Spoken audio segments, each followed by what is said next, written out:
Welcome to the TryPod, where we break down the NRL every game, every week from a punting perspective. I'm Jacob Wynn. He's the Padonis. This week is the round 16 punting preview. Padonis, congratulations. We're 100% on State of Origin best bets.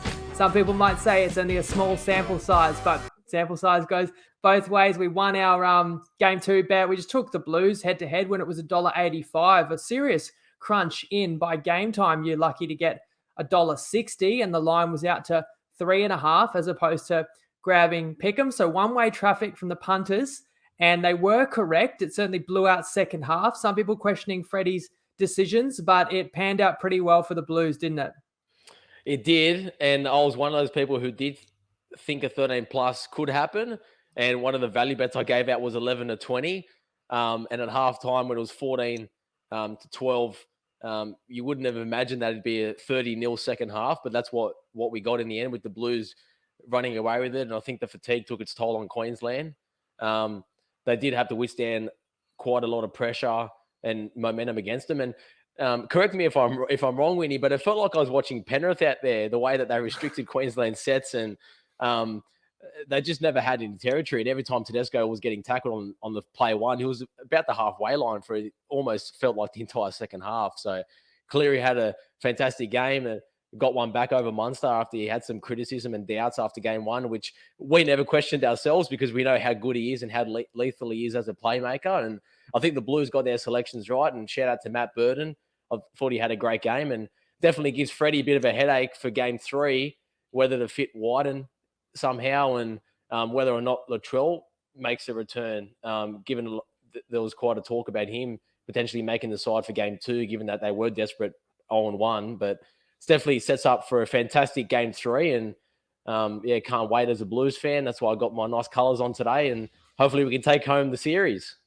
Yeah, it's hard to think about much more than the decider we've got coming up at Suncorp in 2 weeks, but we do have 2 rounds take place between now and then. And we won't talk about selections too much on this show because there's another round to play. I think we'll have a bit of selection chat Sunday night in our recap. You mentioned we didn't question Nathan Cleary. In fact, gave him out $11 for the Wally Lewis medal on the rep round preview. He's into $2. He had a performance for the ages. We gave it another value bet, the winning mood. You guys may or may not watch this other show I do with Tim Moody, the Supercoach champion. We give out a try scorer tip, multiple try score tip every week. Well, we actually did it on the TryPod show last week because there was no NRL.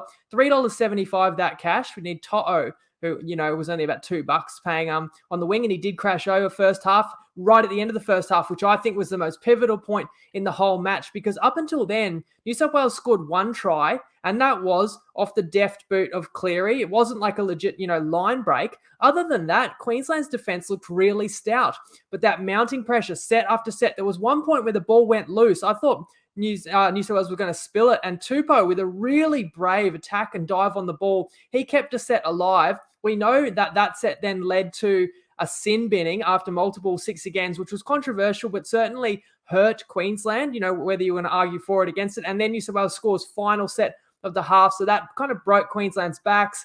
And then they had to come out second half, play 8 minutes with 12. And that's why I wouldn't read too much into the final score. You talk about Penrith style constricting Queensland, squeezing the life out of them. And eventually the cracks opened up. It was pretty tight for 50. Clearly, no one can argue, no matter what people want to complain about, no one can argue the best side won. You can say the same about game 2. Sets up a great game 3. But let's talk all about NRL, because we've got 4 best bets across 2 matches that we really like in round 16. And I'll begin with the Sharks. We're going to play them first half minus 3.5, $1.88 Ladbrokes and Neds, and their team total over 23.5 at $1.82, also Ladbrokes and Neds. It's pretty simple for me. The Sharks are significantly better than the Bulldogs. Yes, the Dogs off a couple of big wins. I think they've been able to ambush some sides because they've really unleashed the shackles and they're really enjoying their footy. Enjoying your footy is one thing. Being happy, that's great. But this Sharks side, they're going to come out really serious. I think they want to make a serious push up the ladder and surge towards the finals. They're full strength. It's a day game. And I just think Cronulla will have too much class for the Dogs. As simple as that. Padonis, anything to add? Yeah, fully supportive of that one there. Look, the Dogs couldn't have looked any better the last 2 weeks. And if you do take them, then you have to think to yourself, can they improve beyond where they are currently? I think they've hit a ceiling for what their roster construction is like, and Sharks are going to have a different edge to them, and definitely the side. And then we're taking the New Zealand Warriors, and I'm not even too nervous about it. And we're going to take -3.5, the last remaining -3.5 on Sportsbet. You're going to go there and say, hey, it's $1.81. Scroll the way to the bottom. In other markets, it's still $1.90. And take the Warriors team total over 21.5 points, which is $1.83 on Dabble. Copy that from @JacobWin right now. It's also available on Sportsbet for our Kiwi followers. They'll be happy with that we're on there, boys, again in this monumental clash. I think over 60 games since New Zealand has played on their own shore. It's been a few years since they did return home, but they get an emotional homecoming. And I think we saw on the weekend when the international side played there, how uplifting and emotional the crowd was. And I think that will only be amplified for the Warriors on the weekend. And it's a definitely unique spot where I do feel that this home crowd is probably worth about 4 points. And I do think the Warriors are a better team than the Tigers on paper anyway by a couple points as well. So that just plays into this. So the line should be above 4. And the focus from Kamali has been on just improving and building on their performances and just enjoying themselves and having fun. So that also leads into our second bet because the Tigers should throw the ball around a bit more and could see some mistakes from them.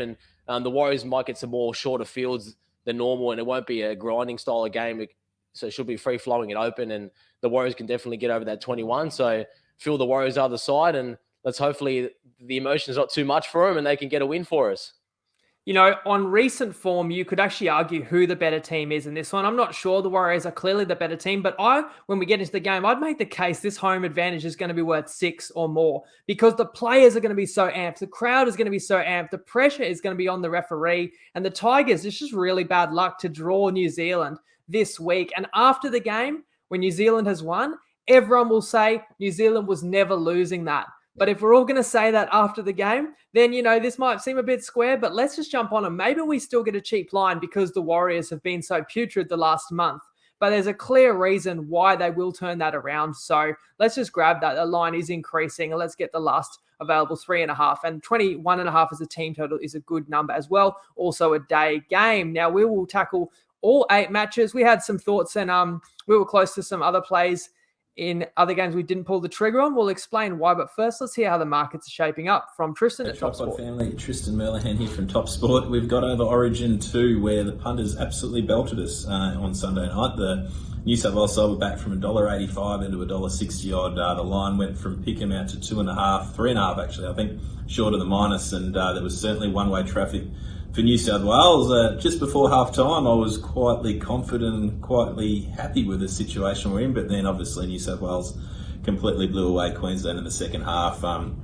Nathan Cleary, very deserved man of the match, and he was our worst way by a long way. So punters certainly squared up the ledger after we had a good result in Game 1. We move forward to this weekend where it's a really tricky round to price because you have a lot of uncertainty around players. Obviously, some have been named, some haven't. There's question marks on some, and there's others certain and others certain not playing. So it's by far and away the trickiest batch of games to price up. And we've seen some big moves already. We've seen Manly back from 10.5 into 7.5. The Titans back from 3.5 into 1.5 in their game. As well as the last game of the round has seen Canberra go from Pickham to $1.74 and -2. So they've been the biggest moves. Make sure when you're having a bet this weekend, keep an eye on the team list, keep your ear close to the ground because you might be able to get a little bit of information that filters through on your social media networks before the market moves because it's a very, very tricky round to price. Good luck to everyone having a bet over the weekend and gamble responsibly.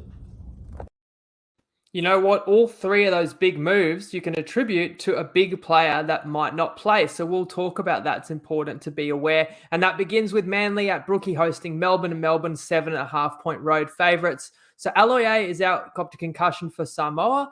Kepi will start Paseka and moves on to the bench. Now for Melbourne, this is the big one. Well, Munster was named, but we all saw the shoulder injury he got. It could barely do anything for the final half hour of Origin 2. I would say he's very doubtful, and I'd be shocked. And, Billy Slater's got to be on the phone to Bellyache saying, give Munster a break. He's got a huge game coming up in 2 weeks. Kaufusi, also out for personal reasons, has left the country. Pappenhausen is only named in the reserves, which surprises me because 2 weeks ago, he was meant to play, and it was reported the reason he didn't was COVID, not the hamstring. So you'd surely think he may rejoin the side. And which way would you lean in this one, Padonis, and how likely do you think those key players are to line up? Yeah, so these sides met, as everyone is aware, about a month ago now down in Melbourne. And the Storm grinded out Manly and ended up winning by 20 points in that game. And that was without Pappenhausen and Ryan Grant. So I would lean the Storm. Sorry, Harry Grant. Yeah, I would lean the Storm looking at these two sides now because I personally can't see how Manly can overturn that result. Obviously, if there's a bunch of player outs, that's a different equation. But Pappenhausen, he's expected to play. And I think Belly did come out this morning and say that he's definitely in. Whether or not he starts on the bench or not, he's up for debate still because he might bring him off as a substitute, which would limit their ability with the ball. But Munster, I'm in the same camp as you. I'd be shocked if he did play, and I think they'd be crazy to risk him, given that such a huge game for Queensland coming up. And I personally think this line already factors in that he's going to be out, because if he was playing, I'd make this line above 10, because I don't think it can be below double digits, given the dominance that Storm have had over Manly recently and how good we know they are. So I do lean Melbourne, but I think it's a pass for me ultimately, given the uncertainty with those few playmakers. And we know that the last time we saw Manly, they let a 14-point lead slip in the last 5 minutes against the Cowboys. So Desi's going to have his players fired up because they don't want to repeat the same mistake. So, Manly are going to play hard and tough. So enough reasons just to stay off the game for me. Yeah, you wonder with that being 2 weeks ago, are they over that? Because that had to hurt so much. They threw away 2 competition points. You know what? They were very impressive for the first 70 minutes against the Cowboys. And we were on them that week. So we kind of like the way Manly looks right now. They're close to full strength, apart from the obvious big omission at fullback. Melbourne were comprehensive against the brave Brisbane down in Melbourne. Both of these clubs had about 5 or 6 involved in rep round. It is a short turnaround that players that played Saturday or Sunday and now backing up to a Thursday, but it's kind of even for both sides. Funny one, Olakuatu played in rep round, played for Tonga, didn't take the field till there was 25 minutes to go. He's one of the form forwards in the competition. I almost wonder if he had a niggling injury, if there was reasoning behind that, but he is named to play for Manly tomorrow night. And I lean that way because, look, in this season, are Manly going to make the 8? Maybe. That's about the best goal they could have. I feel like a game like this at home against Melbourne, that's about their biggest or one of their biggest of the season. So it's huge for them. Whereas for the Storm, they got bigger fish to fry, and it's not like they have to do Queensland a favour and rest Munster, but if he's got a bum shoulder, like, why put him through a grueling 80 minutes? Because, it's better off in the long term to not build up all that cumulative fatigue on your best players that have to play in all these big mid-year games. I know Pappy in will be a huge boost, but he could have some rust. You don't always see players back after a kind of a long haul out and absolutely, setting it on fire, taking off, like they were before they got injured. I must admit something about Melbourne. When I think about them, I just don't have them in my mind on the same level as they were last year. And I think it's probably just the fact that they've had a lack of games with a full strength spine. There's always been someone, Pappy and, Grant has had games out. Even she's got injured earlier in the season, right? You think like last year they had Nico Hines, they had Addo Carr, they had Christian Welch. A couple of those guys are left. Welch is injured. I know they got Coates this year, but now he's been injured. So I'm probably just marking Melbourne against a really high bar, which was such a historically dominant team the last couple of years. And they're not that in my eyes right now. Could they get there later in the year? That's, certainly their goal. I still think they're a top 4 lock, but I'm not as fearful to go against them, which is why I did lean to Manly, although we haven't quite pulled the trigger. On Friday, the Knights host the Titans at McDonald Jones, and the Titans are a slight underdog, plus 1.5. And the biggest news for this game is that Ponga is out, copping his second concussion in 2 weeks in Origin. That's got to be a huge concern for Queensland. So Tex Hoy will play fullback. Saifiti and Bradman Best are in the reserves, and they'd be handy inclusions. They've been sorely missed. Meanwhile, the Titans get their highest player back, and that is via the bench in David Fifita, who, if I was Billy Slater, I'd be watching Fifita closely. I was thinking about what changes Queensland could make, and I wonder if he had a really good game, could he add something on the bench? No other changes for the Titans. Brimson is, playing fullback, and Turner in at 5'8". But honestly, I went to this game late last season, and it was a match between 2 teams that made the finals. It's a far cry from where they're both at this year. And just like the last game, the home side has got a rebound from a brutal late loss, which is what Newcastle suffered as well last week. So do you think the Knights can rebound here from that loss without their captain and best player?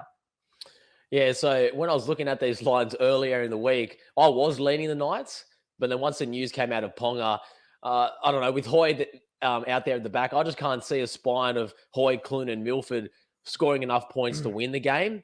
So I do think it's probably a genuine 50-50 contest, and it's a tough game to have a strong opinion on either side. The Titans, we know, feel that they have more talent than the Knights in their roster, but even with that upside, they've had lapses throughout the year and their attitude can be questioned. So it's hard to know what side will turn up. And David Fafita, the last time we saw him was against the Broncos, and he scored that try running out of dummy half. But apart from that, he's had a pretty underwhelming year. So he will want to have a strong game because he's definitely a chance of being an impact player in the Origin arena. But so I'd probably lean the Titans if forced. But given the Knights have had a pretty horrid run at home, getting blown out the last 5 games at home, they've lost by 13 plus. So I definitely can't go against them at home, knowing that that they're trying to show some faith and give something back to their fans, because I think that the 8's gone now.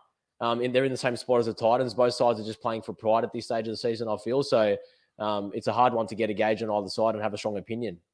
Yeah, I also lean to the Titans, and I agree. It kind of is 50-50 because both these clubs are a mess. And I'm not sure if either coach still has the full confidence of their players.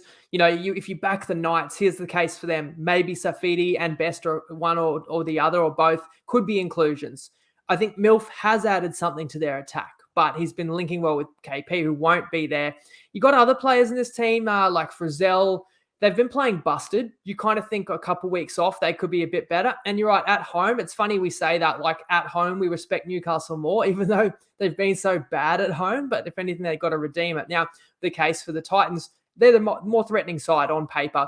You know, Sexton is one of the leaders in the competition for forcing repeat sets. Surprisingly, has had good control this season. And then Brumo can be the best playmaker on the field. Fafita adds a threat. No matter like what he actually delivers, he's a player that the defense has to always worry about. And you got Tino, who has led from the front. Even when the Titans have been bad, he is always one of the best forwards on the field. And the Knights are not a hard team to stop. And then you got no Ponga. If the Titans are locked in, then the Knights are not going to score many points. So I got to lean to the Gold Coast because they got to see this as a winnable game. And they got no excuse off a break why they shouldn't be locked in. Moving to... what will this be? The later game Friday night. New South Wales take on the Roosters. Sorry, that's Penrith taking on the Roosters in Penrith, and they are minus 15.5. And look, the Panthers have some sort of injury immunity potion because once again, they're full strength, whereas the Roosters have got Keary out. They're resting him. Walker is going to play 7, Hutchison 6. Radley is a big inclusion playing lock. And how about Joey Manu, who just broke the all-time rugby league record for meters in a game, over 400 for the Kiwis. He's playing out of position, perhaps, in the NRL, but he will line up for the Roosters at centre. And what did you make of this one, Padonis? It's hard to look past the Panthers. Yeah, I agree with that. And the line does look big on paper, but I think it's pretty justified. And with Keary out, I'd probably even lean Panthers if I knew they were going to be at full strength. But they may opt to rest a couple of their Origin players, in particular Cleary, given how big Game 3 will be for him personally. And even if 1 or 2 players are out, that's enough. That'll see this line trickle down to 12, 13 in that range. So we're not going to get the best of the number. And the Roosters are staring down 4 straight losses. And you think that ordinarily means that they'd be more in tune and desperate in this game, and it could be a kitchen sink effort. But I actually think that they've showed their hand a bit by resting Keary, and that with the bye coming up for them, that they're happy to almost treat this game as a loss, and they've accepted that on Friday night, and they're going to focus all their energy in planning into round 18 and beyond to get into that top 6. So that would be my one caution betting on the Roosters, because I could see a scenario where they do get blown out and Panthers could win quite handsomely. So from that point of view, it's either Panthers or pass, but with the uncertainty with the players, I can't be confident giving out the best number at this stage. If the Roosters were going to wave the white flag, then I think you'd rest Teddy. I don't know if that's too obvious, but I mean, if we were to hear in the next few days, Teddy's pulled up with a bit of a complaint from Origin 2, he won't play. He's the New South Wales captain, another player that, he's only got 1 game between now and Origin 3. They wouldn't want him to get hurt, and that would be the Roosters saying, it's unlikely we're going to win this one. Let's not burn out our guy. We're going to have to ride him, because the Roosters are going to have to go on a run after the Origin period to make any noise this season. Other than that, you could also make the counter argument that the Roosters can throw the kitchen sink. They're not expected to win this game, and they do have the bye next week, and they've got playmakers. And I look forward to this match because if the Roosters are smart, they can just play with a full underdog mentality. They can, really increase their offloads, as we saw them offloading the ball a lot against Parramatta. Trick shots, early kicks from Walker. Does Manu come in and play some six? Let him roam. You kind of figure to beat Penrith, you're going to have to take risks. The problem is you take a lot of risks against this Panthers side that puts you under immense pressure. It can backfire. But as for this line, I agree with you. If I knew Penrith was lining up full strength, I'd lay 15.5. But like you said, what the line could be, well, honestly, I think they should play Nathan Cleary. What a disaster it would be if Cleary got any form of an injury in this game. They can win it without him. It's like a career-defining game, I think, for Nathan Cleary. He's won the grand final last year, but to lead New South Wales to an Origin series, potentially, being the best player of the series, that's what's, the most important thing in the forefront of his mind. And if he didn't play, this line could be single digits, so you just wouldn't lay the chalk with Penrith right now. Sharkies against the Dogs, and they meet on Saturday afternoon at CommBank, and the prevailing line is 8.5 with Cronulla favoured. The Bulldogs named the same 17 that destroyed the West Tigers. And I'm sorry, but I got to go back to this. I'm still salty that we had a 32-1 multi lose when the Dogs played at Belmore and had a second half lead against the Dragons. And remember, I said it's going to be so great that we get to ride Burton's kicking game. And then he came out and had one of the worst, not just his worst, but one of the worst kicking performances you've ever seen. And since then, what have the Dogs done? They're averaging 30 a game. They've had back-to-back blowout wins. And Burton has been mesmerising with his form, with the footy and with the boot as well. So it's kind of annoying. Cronulla are unchanged from a side that won ugly over the Titans at Coffs. And any additional reasons why we like Cronulla in this matchup, Adonis? Yeah, one other factor that I'll mention that it got broadcast about an hour or two ago is that Mick Potter's got COVID and is not going to be around for this game. So that even helps us even more not having his voice there, because I think he has improved the team and they have played a lot more free-flowing with him at the helm. It'd be great if they called Trent Barrett, just got him back in one more game. I wouldn't mind that for our bet. And I'll score 6 points, not 30. Yeah. But look, I think the Dogs have been super impressive the last 2 weeks, and you're right, it does make it even more frustrating that we did take them against the Dragons and they threw up an egg for us. But I think that the Dogs have hit a ceiling to me with the roster they've got at the moment. And I know Burton's going to be coming back with supreme confidence after his Origin debut, but I just feel the Sharks are a lot more superior across the park, and they have been clunky and patchy in their own right. So I can only see them improving, whereas I don't think there's much more improvement in the Bulldogs. Dale Finucane comes back, as you touched on, which helps to solidify their middle rotation. And I don't know, I just feel that the Sharks backline has a lot more strike players with guys like Kennedy and Ramey and Talakai. They can create opportunities on their own, whereas I feel the Dogs, everything has to happen inside of them and rely too much on the halves to create for their outside back. So I definitely see the Sharks as the right side, and I was surprised this line wasn't double digits. Yeah, I agree, because Cronulla just have been a bit patchy and haven't quite put it all together. And for that reason, I think that's a clear areas they can improve. If they can improve their execution, if they can be a bit more ruthless, they can easily go up a gear and they can get real separation between them and their opponent. But that also keeps the value on them, because some of their recent scores, haven't reflected probably their ability. And they know that. And you think a side that's got improvement off them, it's a good time to improve off that break. And as simple as that, really. I think Cronulla should have a comprehensive victory here. Can the Dogs keep it close to 60? Maybe, but I actually don't think Cronulla have forgotten that they were upset by a dismal Bulldogs last year. When you consider that Cronulla missed the 8 by points difference and were the first team to lose to Canterbury last year, but they won't lose it to them again, I'm sure, on the weekend. So we're going Cronulla, as we said, -3.5 first half. One of the reasons playing it that way is because this line is over 8 everywhere, but you're getting under 4 in the first half. That is kind of a key number, which would only move in one direction. And then we also like the style that the Dogs have played recently, where they're opening games up and they're higher scoring, but that's going to lead to plenty of opportunities for the Sharkies to be scoring too, which is why we're playing them over 23.5. This is a big one. Cracker up in Townsville. Cowboys host your Broncos, but honest, the Broncos are +5.5. So Luciano Leilua's early release from West is very timely for the Cows. Lukey had that ACL, sadly. They lost Dunn, remember, in the preseason too. So Leilua comes onto the bench, but it's an extra second rower you can rely on, and Gilbert is back from injury, will start in the back row. The Broncos get a big inclusion too, with Adam Reynolds back from a rib injury, and Payne Haas. Great news for Brisbane, because the earlier reports were that his ankle needed surgery, and now he might not even miss a game. He is named to start in the front row. I would keep my eye on that. Like, not only does he play or not, but is he limited in capacity, and does he get limited minutes? It's something you got to worry about. Before I get your thoughts on this, Padonis, let's hear a breakdown from a Queensland legend. G'day everyone, how you going? I'm just a little quick preview. The Broncos Cowboys game up there in Townsville, 5:30 Saturday afternoon. I think it's going to be a cracker of a game.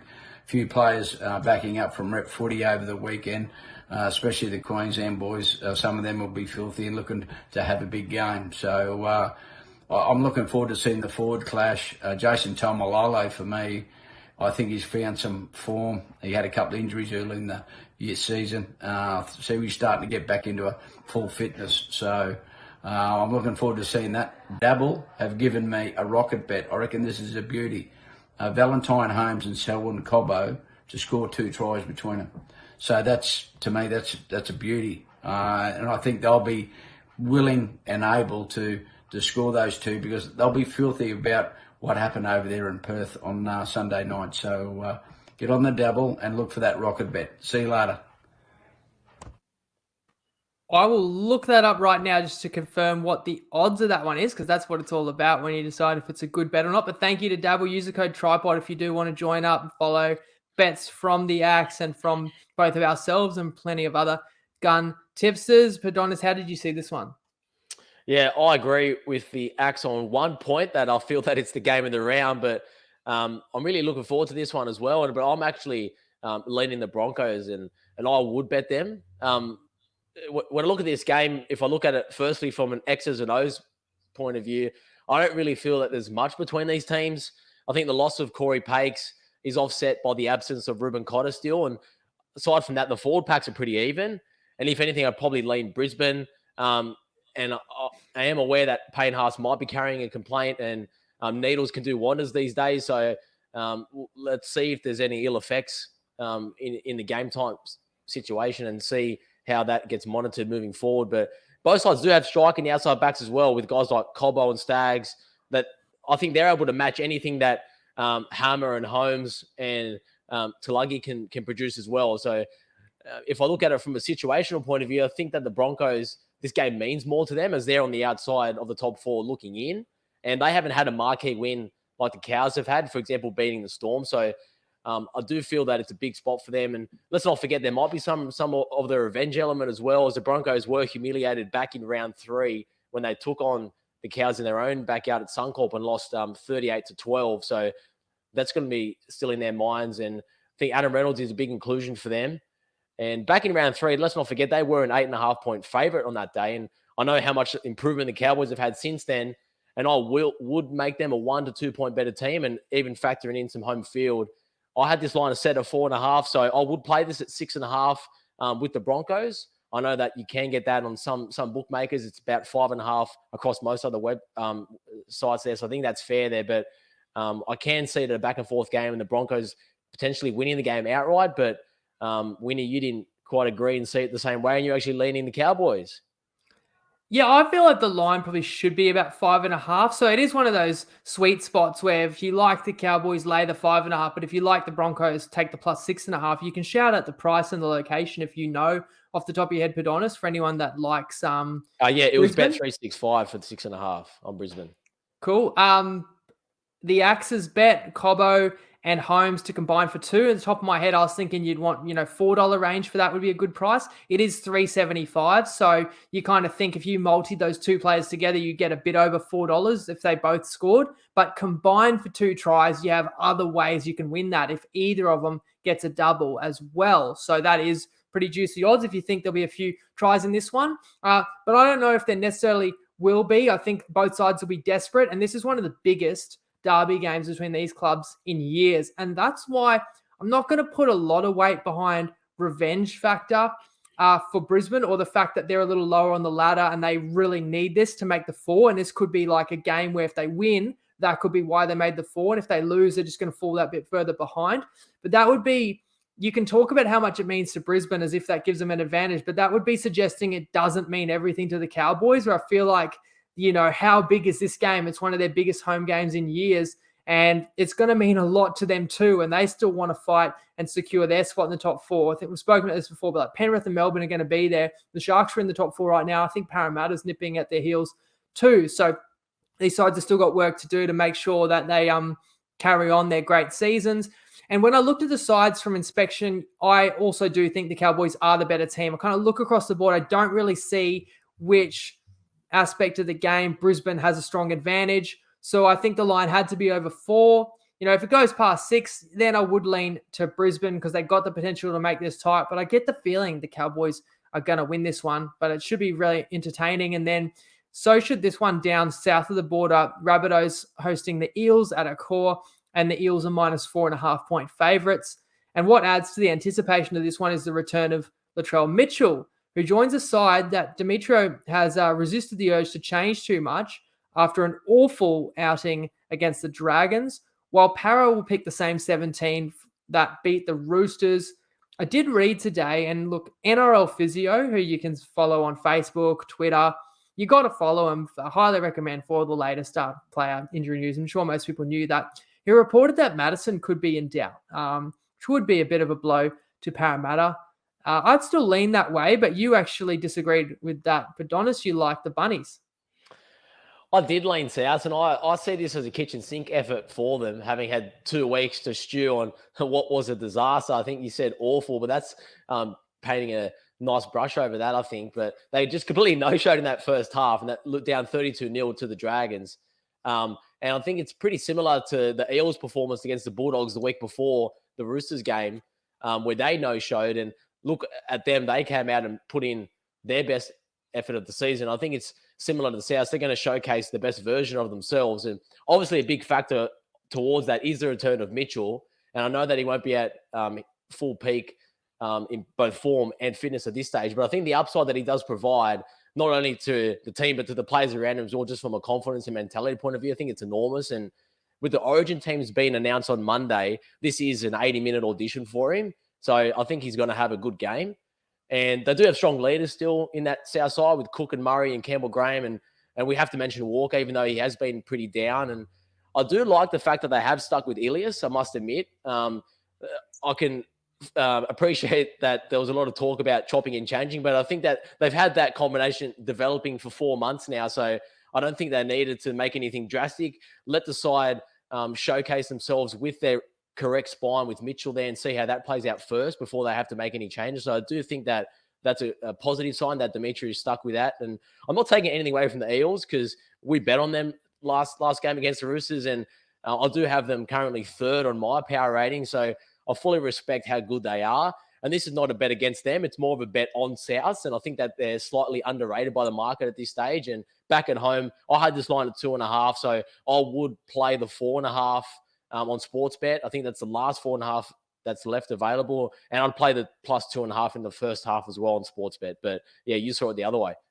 I can understand the reasoning of just playing, like, if you still believe Souths are a good side, then they're off a horrible loss. But for me, Parramatta really showed that they can play champagne footy in attack, but they can also be steely in defence when they need to be. And they were under a lot of pressure and fatigue against a Rooster side that was throwing a kitchen sink at them last round.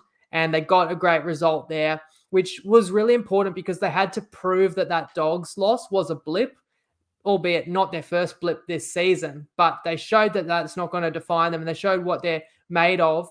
And it's a big game for them too. They're not going to take this lightly. It's last year's grand finalists. So it's like I expect a huge improvement in South. So they'll be 100 times better than they were last game, and that's not that hard. And they'll gain confidence too that they can be a different team with their main man back at number 1.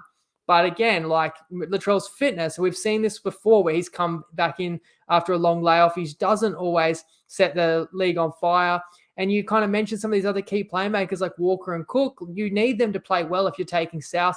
But I trust the Parramatta spine. And part of the reason is just they've had a lot more time on the field together this season. So I think Parra's going to win this game. I reckon they'll cover that line not enough value that I was going to play him as a best bet, but enough that I didn't want to jump on board with you for South. So we're kind of head to head there with the line. But we agree on Sunday when the Warriors take on the Tigers and line 4.5. But as we said, suggest taking that minus 3.5 in other markets on Sportsbet at $1.90. And our other best bet is over 21.5 points for the Warriors on Dabble at $1.83. They made it. The New Zealand Warriors are playing at Mount Smart Stadium, and they've been shocking at times. They've had some rough games, but as I said before, when you've played 60 in a row in Australia, I think we do have to remember what a sacrifice a lot of these players and staff have made to be away from home for so long for the good of the competition. And so you can excuse to an extent like some really, poor form. And in last week's, it looked like they were just trying to tick off the days, but now they are home. And regardless of, how they're going this season, where they are on the ladder, I do think the fans will be really excited, really thrilled to have them home. And we do know it's a sold out crowd. Ewan Aitken is back, and that will bolster the New Zealand a little bit more. Otherwise, no major changes. We're coming off rep round, Padonis. Do you know how many Warriors played for the Kiwis in the test match at Mount Smart last weekend? I'm going to take a wild guess and say 0. Was that by the way I framed that question? You're right. That's got to be a first, that not one Warrior was in the New Zealand side. So it doesn't say much about the Warriors players or their form, but that means the 17 that are playing, it'll be their first time running out on home soil, and they're going to be so excited. And they're playing West Sua without Alex Twal. Yuto Kamanu is an inclusion via the bench. There were whispers that Kamali was going to drop Brooks, but he is still in the 6 jersey. And as I said before, after this game, everyone's going to say, well, the Warriors were always winning that. But I hate it when people say that after a result, but then they didn't have a huge bet on the outcome that they said was always going to happen.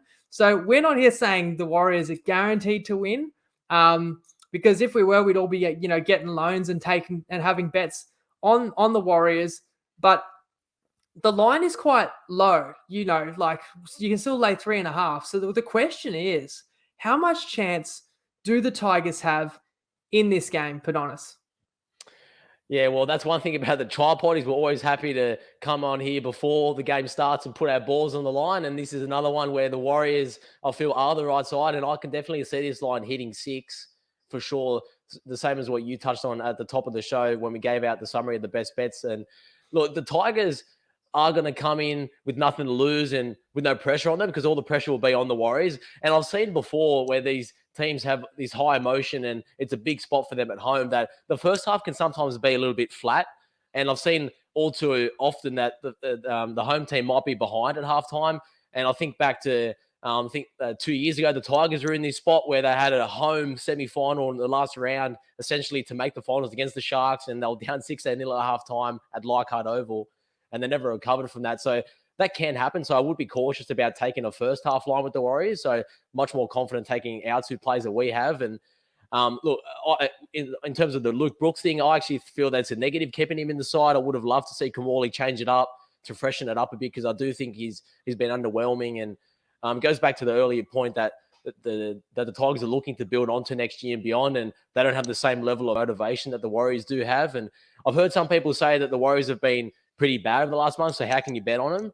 But the same can be said for the Tigers. And what I've found is when you have 2 sides that are following the same trajectory and on the same path, they're both playing poorly, then it's very rarely the market's skewed towards one side. So from that point of view, it's a pretty balanced line. And then when you factor in home field advantage, that's what gets us over the line.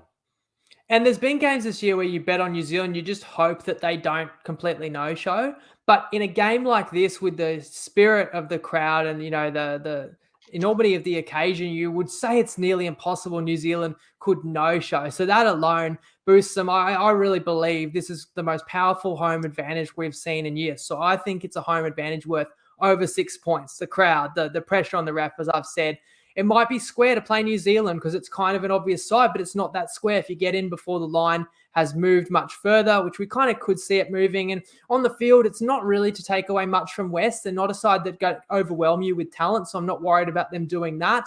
They're a side that if they're going to win, they're going to have to want it more than you, and there's just no reason they should in this occasion. Plus, Josh Curran, he came back via the bench against Penrith, but, it's hard to be too impactful against a steamrolling Penrith sides, and now he starts at lock. It's a big inclusion. I see a guy like Reece Walsh, in his first game in front of his new home fans, can put on a bit of a show. So, yeah, we're laying the short line with the Warriors and taking their team total over. And the final game to break down is Dragons Raiders at Wollongong. Raiders 2.5-point favourites after a huge win last round, because it would have been a disaster. I think they led 14-0 and they were at home to the lowly Knights and they let it slip. But thanks to that try in the final minute by Hudson Young, it turns into a euphoric victory and a precious 2 points. It keeps them in touch with the top 8, which is where the Dragons find themselves at this point in the season. They've done pretty well. And they're unchanged after destroying Souths, unfortunately for us. They got out 32-0. They're still only led by 10 points too many, or we would have swept our best bets in round 15. But it wasn't to be because of that no-show by South Sydney. Now, the big one here, and the reason why this line has moved a couple of points, as Tristan said, I believe, is the Ben Hunt news. He twisted his knee in Origin, and there's a fair chance he might not play. So you got to monitor that. And if you play the Raiders now, there's a chance Hunt could be scratched and this line would be a lot bigger. Whereas for the Raiders, they're boosted by their best player, Jack Whiten, returning after he was scratched last game and missed Origin because of COVID. Which way did you lean here, Padonis? Yeah, this was a tough one for me as well. And it's another one where I felt the line's pretty fair at this stage, given what the play news are like. And I can make a case for both teams. And the Dragons are going to take some pretty big momentum from that win against ours into this contest, given the magnitude of their victory. And because they did lose the second half 12-0 and they were pretty poor, took their foot off the pedal, I think that's going to give Griffin some motivation to get the players up for it to be focused for a full 80 minutes. But the same can be said for Canberra, that they want to put in a full performance, because I don't know whether they thought the game was wrapped up at 14-0 against the Knights, but once they let in that try just before halftime, they didn't come out of the sheds the same side. And as you said, they were rescued from a Hudson Young miracle with a minute to go, which spared their blushes there. But with Jack Whiten back as their leader and captain, I definitely feel that they are the right side if I had to pick a team. But yeah, I just feel that with the Ben Hunt news at the moment, that's played into the spread of 2.5, because if it was 100% in, then I probably could see this game at Pick'em. But I think the market's sitting somewhere in between, because as you touched on, the line's going to be a bit higher if he's ruled out, and I'll probably see it at 6.5 if he's ruled out. So that's something to note. If you do like the Dragons, I think it's best to wait. Yeah, I would play the Raiders. Like, you play a -2.5. If you find out Hunt's playing on the day, you don't hate that line. They can definitely still cover that. And if Hunt's out, you got a great line. So I guess I just don't want to dismiss St. George. I'm aware that we haven't played them too many times. And then we did actually like them against Souths, and then they won by too much. But they're the kind of side that gets into a gritty arm wrestle. I do think this will be low scoring. We do have a bet that incorporates this game. And you know what? If their captain is out, that's going to help us even more, because we've got a bit of a creative mixed matchup. So listen carefully. We're taking two teams that are favourites to outscore 3 underdogs. The two teams we're taking are the two sides we've got best bets on, Sharks and Warriors. So the amount of points the Sharks score over the Dogs and the Warriors score over the Tigers has to be more than the total points scored by the Dogs, the Tigers, and the Dragons. Another way to look at this, with the Sharkies about 8-point favourites and the Warriors 4.5, Warriors and Sharks have to outscore their opponents by more points than the Dragons score in the Sunday Arvo game. So that's an interesting way to look at it. We are an underdog. It's $3.15 that's paying. Max stake $100 you can have on Toppy. Use the code TryPod if you want a Toppy account. And I think if that is a low-scoring game, especially, as I said before, if Hunt's out, that plays into our hands. But the two favourites that we've got both play the afternoon games, Saturday and Sunday, and we've told you why we like them, and we've played both of them over. So we've given you the case why we really like that juicy mixed matchup this week. That game, Canberra, St. George, is also the jersey comp. Get amongst it if you want to win a jersey. You know, there's at least 3 people that have won multiple jerseys this season. So, and I was talking to Barney, who runs the comps. I said, is that few people entering? He said, no, these guys are just being arsey with their picks and they've picked multiple winners. So yeah, get involved, guys. Plenty more goodies to be won throughout the year. We'll be back live Sunday to recap round 16 and talk all about Origin selections because the week after is just a split round, but the Origin teams will be named Monday, so more Origin chat to come. But before then, hopefully we have found some juicy best bets and steered you guys into some winners. Please let us know what you think as well. Thanks for tuning in. Thanks for joining me, Padonis, and Lego.